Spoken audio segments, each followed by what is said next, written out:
Pardon, excusez-nous, hein, mais on est avec vous. On est là, regardez. Oui, il y a beaucoup de bruit ici. Mais on est là, on est bien. On est là et on est très très bien accompagnés. Vous le voyez à l'antenne, on est avec Rafael Nadal. Good evening, Rafael.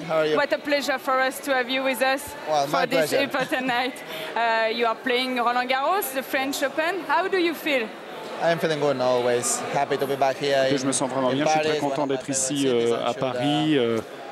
Ça me fait toujours plaisir de revenir ici pour moi, c'est toujours un moment spécial. This year is a very special year for you because you can set another new record. Cette année, vous pouvez battre un nouveau record. C'est une année spéciale pour vous, non? Disons que toutes les années sont un peu spéciales, pas uniquement à cause des records, mais tout simplement ou la possibilité d'un record cette année, c'est vrai. Mais il est difficile d'y penser, impossible d'y penser. J'ai un match à jouer demain, c'est un autre tour à passer, difficile. Le titre, c'est pour dans longtemps. Comment expliquer cette histoire d'amour que vous avez avec Paris et avec les joueurs, avec le tournoi à Roland Garros? Écoutez, j'ai toujours aimé ce tournoi à Roland Garros depuis la première fois que j'ai joué ici. J'ai toujours eu de très bonnes sensations ici à Paris et au fil des ans, je donne mon maximum et les choses se passent plutôt bien. Espérons-le, je vais pouvoir continuer à jouer bien ici et ça ira bien. Un mot peut-être avant que vous nous quittiez. Vous avez un match à jouer demain, donc on est très heureux que vous soyez là ce soir, mais un mot quand même sur le foot, parce que dans quelques jours, on aura le lancement de l'Euro 2012 et vous avez peut-être un mot, vous êtes un supporter de l'équipe espagnole. Est-ce que vous pensez que l'équipe d'Espagne peut gagner après avoir été champion d'Europe en 2008, champion du monde en 2010, et vous pensez qu'il peut être de nouveau champion d'Europe en 2012? Oui. Oui, ils ont une équipe qui est suffisamment forte pour réussir. Ils ont enregistré des succès extraordinaires au cours de ces deux dernières compétitions. Ils ont beaucoup de confiance, mais c'est vrai qu'il y a des adversaires très durs, des très bonnes équipes à battre comme l'Italie, la France, le Portugal, l'Angleterre. L'Angleterre, merci. L'Allemagne aussi, la Hollande. Donc oui, ce sera très difficile, mais on va travailler d'arrache-pied, on va faire notre maximum et j'espère qu'on l'emportera. Good luck. Thank you again ever so much for being with us. And good luck for your match tomorrow. My pleasure. All the best. Thank you very much. Thank you. Cette petite touche spanish comme ça d'entrée, vous le savez, et vous l'imaginez facilement, me fait particulièrement plaisir. Vous qui êtes autour de cette table, on a entendu Rafael Nadal avec cet amour pour le football, on le sait, supporter du Real Madrid. Est-ce que vous êtes passionné, vous, par d'autres sports qu'on aura l'occasion d'ailleurs de vivre sur Beansport? Bruno Chéroux. Le golf. Golf. Valérien? Pareil, le golf. Le golf. Les cravatés? Tennis. Moi, j'aime beaucoup le tennis. Ouais. Alors, tout ce qui est basket, rugby, un peu de rusé, voilà. Possibilité. Et surtout, les Argentins aussi sont pas mal. Les Argentins sont pas mal. Quand vous entendez comme ça Rafael Nadal avec déjà cette petite lueur là comme ça d'espoir peut-être pour l'Espagne, on va déjà se pencher, lancer des petites passerelles vers l'Euro que nous allons vivre en intégralité. Cette équipe espagnole, messieurs, c'est le grand favori, c'est la balise, c'est le totem de cet Euro ou pas, Valérien? C'est l'un des favoris, c'est pas le favori. Je crois qu'il y a l'Allemagne. Je pense que la France aussi va jouer un rôle important à cet Euro. Mais pour moi, c'est un des grands favoris de cet Euro. Ouais. Les Hispanos, là, de l'autre côté. Ils ont pas mal de sûreté, on va dire, par rapport à leur jeu, par rapport aux joueurs. Maintenant, ils ont perdu comme Puyol. Donc ça, c'est un capitaine emblématique en moins. Est-ce que ça va suffire à ce qu'ils soient un peu moins performants? Je crois quand même qu'ils ont vraiment un côté vraiment sur d'eux qui est important. Omar? Expérience, carte de visite de pratiquement tous les joueurs bien remplis, un pouvoir de jeu magnifique, à voir s'ils ont encore faim, parce que c'est vrai, ils ont déjà pas mal gagné, et beaucoup joué aussi, hein. La plupart des joueurs ont énormément joué cette année, donc c'est aussi une part d'incertitude dans ce domaine. Bruno? Oui, non, effectivement, ils font partie des équipes les mieux armées, des mieux préparées. Maintenant, j'espère que la France fera quelque chose. Forcément, je suis un petit peu chauvin, mais j'aimerais bien que la France aille le plus loin possible. Vous allez vite rentrer dans le vif du sujet, notamment vous, à ma droite, avec Valérien Ismaël et Bruno Chéroux. On va rappeler ces rendez-vous importants pour vous, à commencer par Valérien. Cette Angleterre-Belgique, demain, match de préparation aux côtés de Julien Brun, de la rédaction de Beansport, 18h15.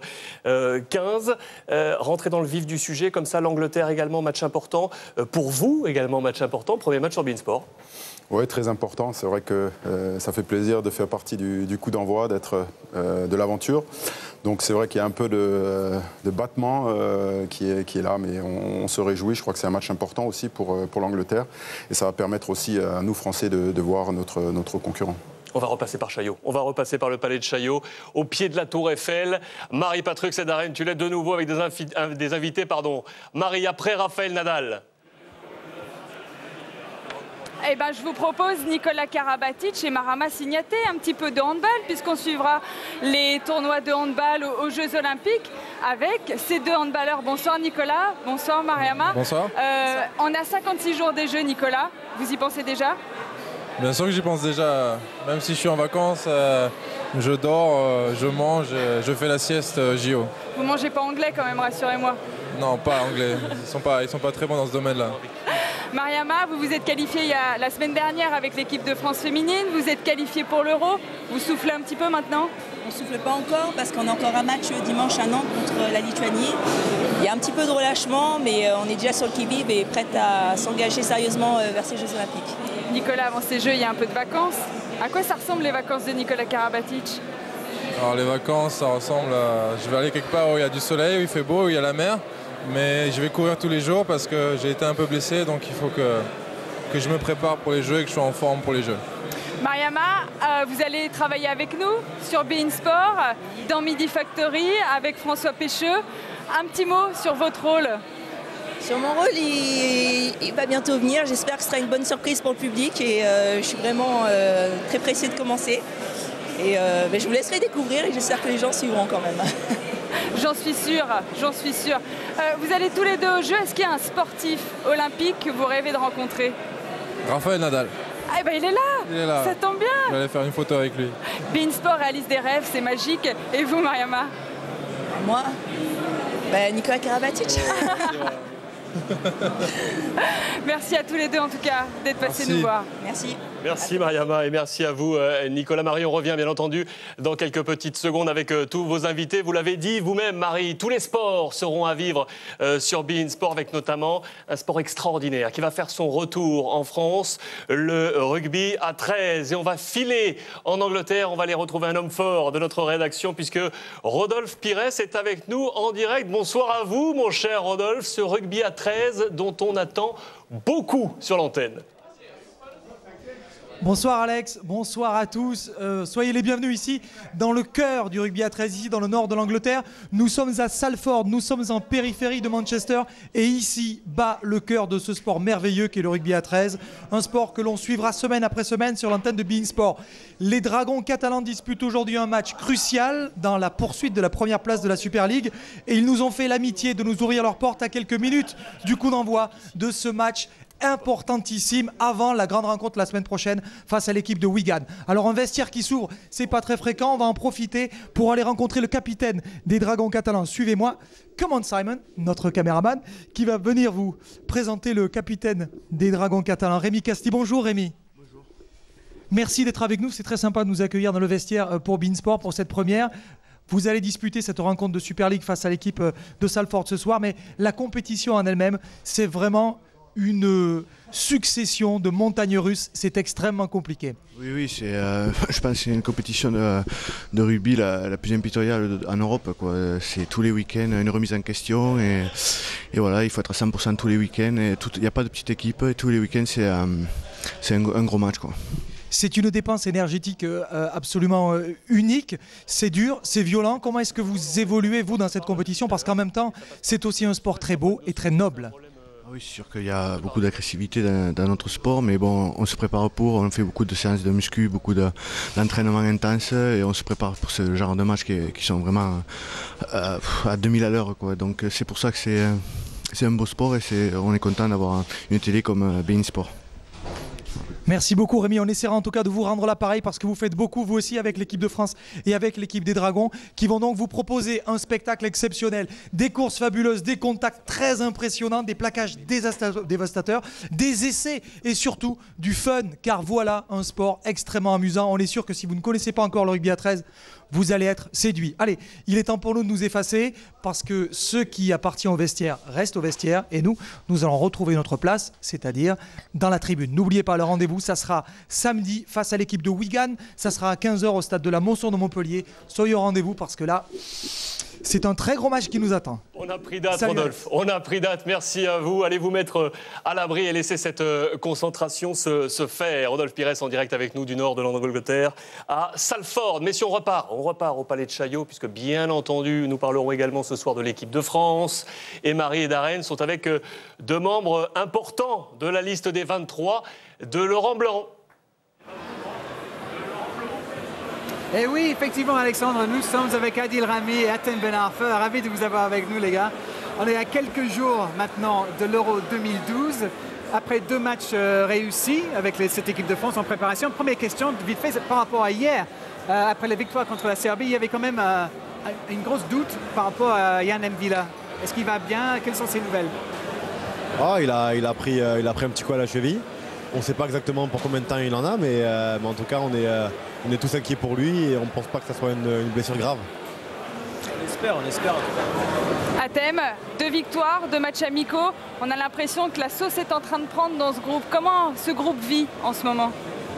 Ce groupe vit très bien, en plus avec des gens comme Adil qui met beaucoup d'ambiance, ça se sent super bien. Et puis là, on revenait d'une grosse préparation, donc le premier match était plus difficile et là, on commence à être de mieux en mieux.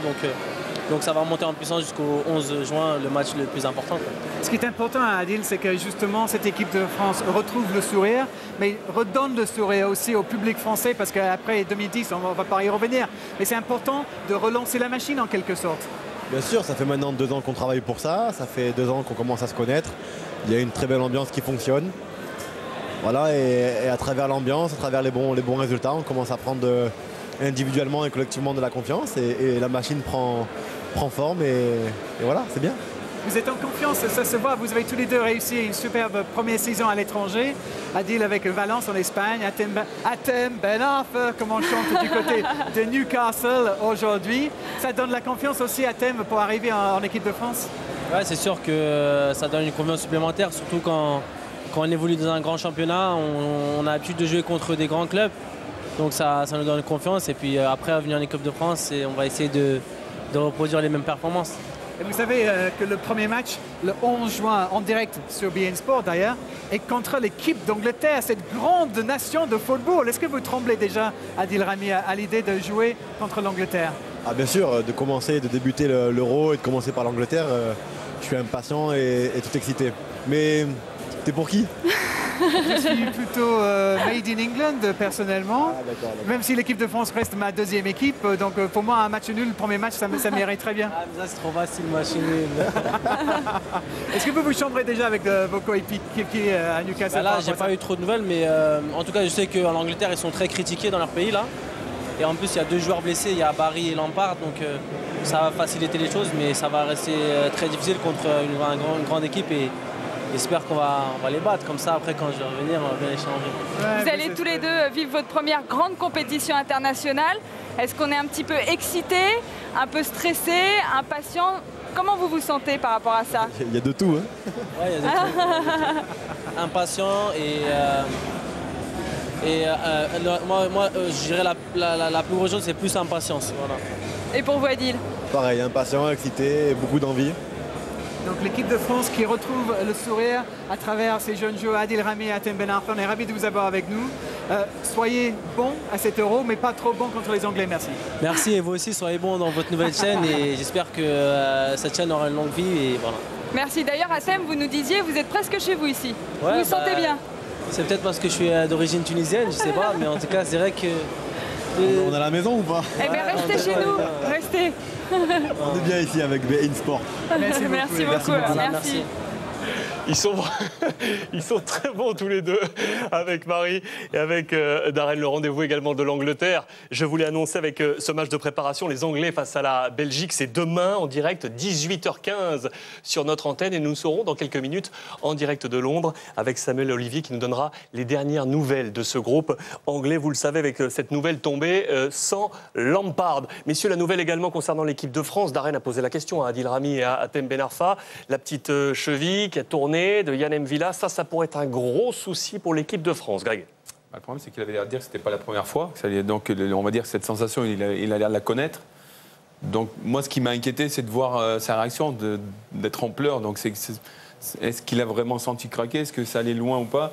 Quoi qu'il arrive, une bonne entorse, c'est facilement 2 voire 3